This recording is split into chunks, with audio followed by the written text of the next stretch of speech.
وبه نستعين على أمور الدنيا والدين والصلاة والسلام على أشرف الأنبياء والمرسلين سيدنا وحبيبنا وشفيعنا ومولانا محمد وعلى آله وصحبه أجمعين أما بعد. Alhamdulillah wa syukurillah, marilah kita senantiasa panjatkan puji syukur kehadirat Allah Subhanahu wa taala. Sampai detik ini, saat ini Allah masih menganugerahkan kita segala kenikmatan-kenikmatan yang begitu banyak, yang mana nikmat tersebut kita bisa hingga kita bisa menghitungnya berapa banyak yang Allah berikan kepada kita. Nikmat sehat wal afiat, nikmat panjang umur, wabil khusus nikmat iman dan Islam. Mudah-mudahan nikmat tersebut kita bisa mensyukurinya lewat berbuat taat, menjalankan perintah-perintah Allah Subhanahu wa taala dan menjauhi segala larangan-larangannya. Salawat serta salam semoga pula kita haturkan pada junjungan kita Nabi besar Muhammad sallallahu alaihi wasallam. Mudah-mudahan kita yang senantiasa menghidupkan sunnah-sunnahnya, menjalankan perintah-perintahnya, insya Allah kita termasuk umatnya yang cinta kepada baginda Rasulullah sallallahu alaihi wasallam dan kelak di hari kiamat nanti akan mendapatkan syafaat utamanya. Amin amin ya rabbal alamin. Hadirin hadirat jemaah Masjid Al-Musabbihin yang mudah-mudahan kita semua dirahmati dan diridhai oleh Allah Subhanahu wa taala.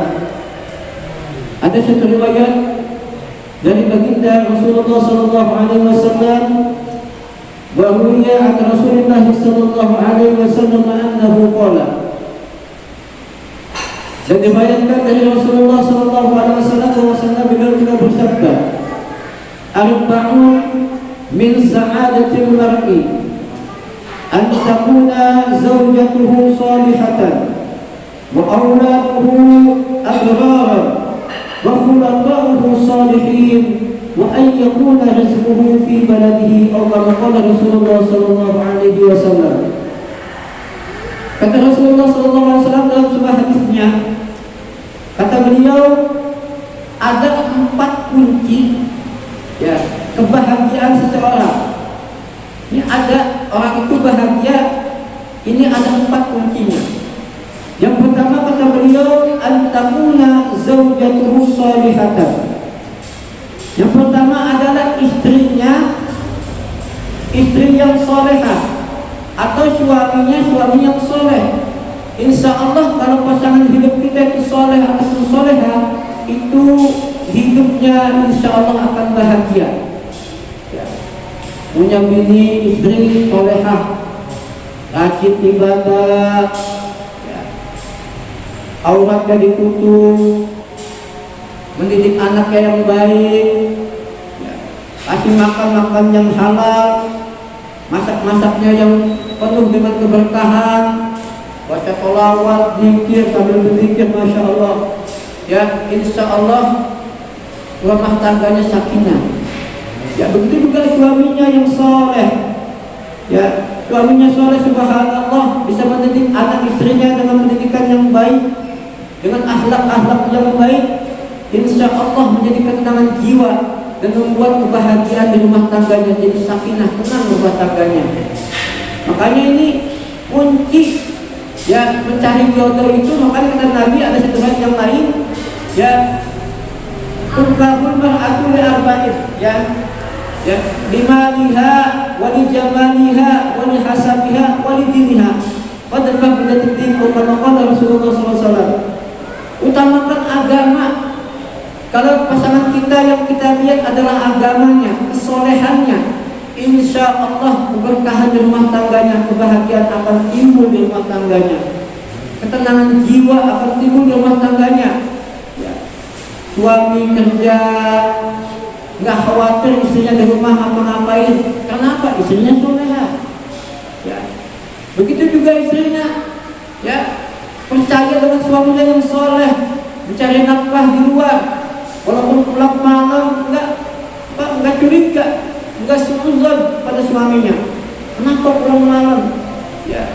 Tapi kalau ini, kalau didasari oleh kesolehan pasangan kita, insya Allah akan tenang jiwanya, Suami kerja tenang, istrinya di rumah. Suami kerja tenang, istrinya di rumah. Masya Allah. Inilah kunci kebahagiaan pertama kata Rasulullah SAW. Pasangan kita, baik itu suami atau istri, soleh dan soleha. Bagaimana anaknya jadi anak yang soleh soleha? Orang tuanya nggak soleh dan soleha. Makanya ibunda binafsik, mulailah dari diri kita. Kita mendidik anak kita menjadi anak yang soleh soleha, mulailah dari diri kita. Bagaimana menyuruh anak kita puasa, kita sendiri nggak puasa, ya. Bagaimana menyuruh anak kita sholat, kita sendiri kagak sholat, ya. Makanya mencontohkan figur, ya, inilah yang menjadi kelangkaan kita ini adalah teladan. Bagaimana anak kita bertutur baik, berkata-kata yang baik, ternyata di rumah tangga suami istri ribut, ya, mengucapkan kata-kata yang kosong, yang jorok, akhirnya anak ikut-ikutan. Insya Allah kalau suami istri soleh dan soleha, kata-katanya lemah lembut, anaknya pun akan seperti itu, lemah lembut, rajin ibadah, puasa dia ikut puasa, sholat dia ikut sholat, otomatis insya Allah, ya. Makanya betul kata Nabi ini bahwa kebahagiaan kuncinya yang pertama adalah pasangan kita adalah pasangan yang soleh dan soleha. Makanya Bapak Ibu sekalian, ketika Bapak Ibu sekalian menjodohkan anaknya, yang dicari adalah kesolehannya. Kesolehannya, ya, jangan hanya materialistis, ya, jangan pandang hanya materi, karena materi itu tidak murni menjadi kebahagiaan rumah tangganya. Banyak orang kaya yang gelisah hatinya, sering ribut rumah tangganya. Kenapa? Tidak ada kesolehan, ya, tidak ada kepercayaan. Orang itu udah pada soleh, masya Allah, enak, nyaman itu, ya. Insya Allah menjadi kebahagiaan di dunia dan di akhirat. Yang kedua kata Rasulullah SAW, kunci kebahagiaan itu adalah wa auladuhu abrar, anak-anaknya anak-anak yang baik. Rumah tangga itu kalau suami istri baik, soleh soleha, dan punya anak baik, nurut, patuh, taat kepada kedua orang tua, bahagia banget hidup, ya, bahagia itu. Tapi tidak pasti, ya. Ada orang yang suaminya soleh, istrinya soleha, tapi anaknya berlaku nakal, ada. Itu ujian buat dia, ya. Tetapi tetap dididik. Karena itu kewajiban seorang suami mendidik anak istrinya dengan pendidikan yang baik, ya. Jangan sampai nanti di akhirat dituntut oleh anaknya.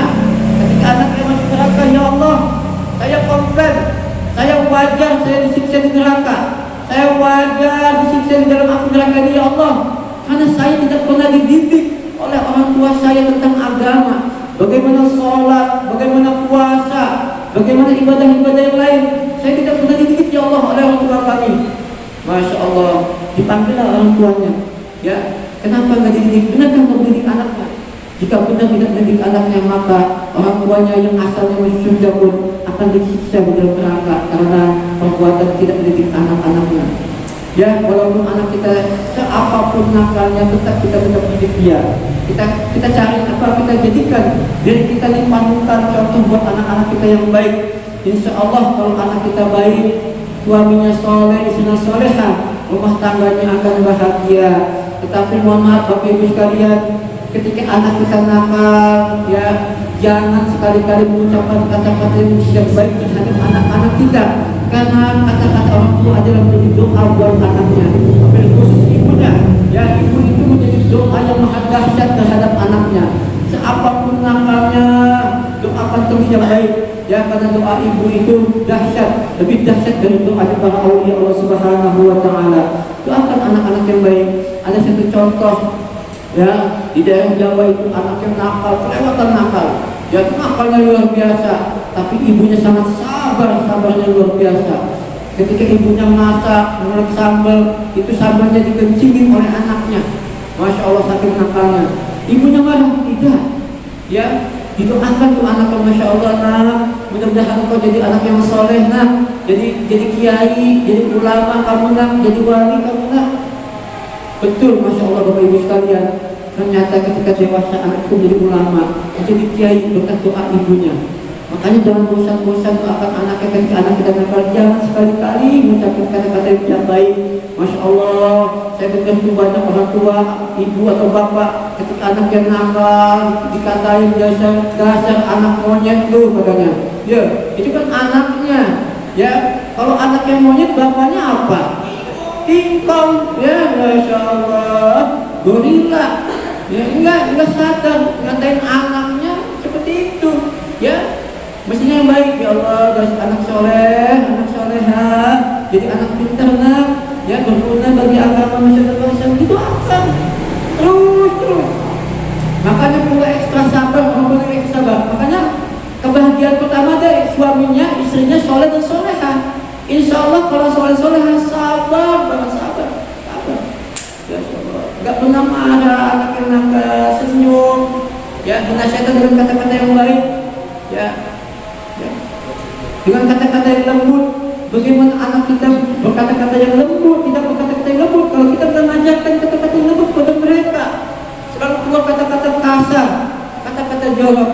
Makanya betul kata Rasulullah ini, kunci kebahagiaan adalah pertama pasangan kita soleh dan soleha, dan anak kita anak yang soleh juga atau soleha, yang baik, anak yang nurut kepada kita. Insya Allah rumah tangga itu bahagia, ya tenang jiwa, nyaman, ya. Jadi rumahnya itu seperti surga.